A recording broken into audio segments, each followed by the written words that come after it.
হঠাৎ একটা মাছরাঙা দেখলাম জালের মধ্যে লাগছে, তো কই একটা ভিডিও দেখি এটা লইয়া। তো আমি অনেক দিন হয়েছে আজকে ভিডিও বানাই না। তো অনেকে কয় দেখলে আমার এই ভিডিও বানাই না কিতা লাগি, তো আগে আমি ভিডিও বানাইছি, আমার কি যে অসুবিধা কিতা হয়েছে।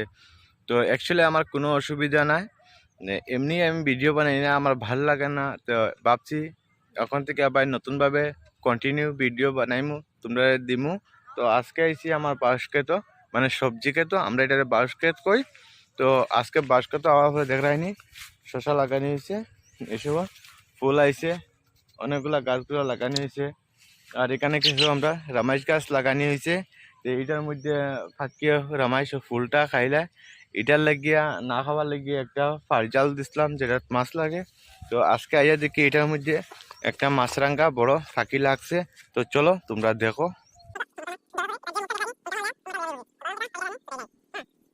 পাখিটারে জাল থেকে ছুটাই লিছি, ও দেখ রাইনি কিরকম করে, ধরতে ডর লাগে এটারে।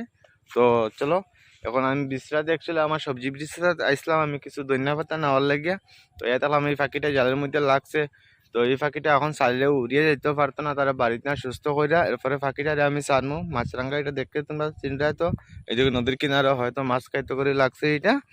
তো চলো আগে কিছু ধনিয়া পাতা উঠাইলাই, তারপর বাড়ির যে গিয়া পাখিটারে ছাড়ি দিম, মানে তার মুক্ত আকাশে তারে সাইরা দিম। তো চলো।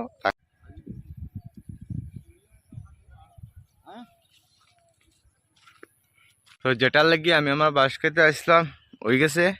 তো পাখিটারেও লইয়া বাড়ি যে আর এখন সুস্থ করি তারে মুক্ত আকাশে তারে ছাড়ি দিমু।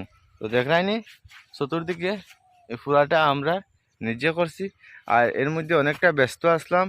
আর অ্যাকচুয়ালি আমি ইচ্ছা করি কোনো ভিডিও করিনি, এর লাগে আজকে ভাবছি প্রথম থেকে ভিডিও স্টার্ট করবো। তো চলো আমরা বাড়ির যাই আর এই পাখিটারে সুস্থ করি আমরা ছাড়ি দিম। তো চলো আমরা সাথে থাকবা।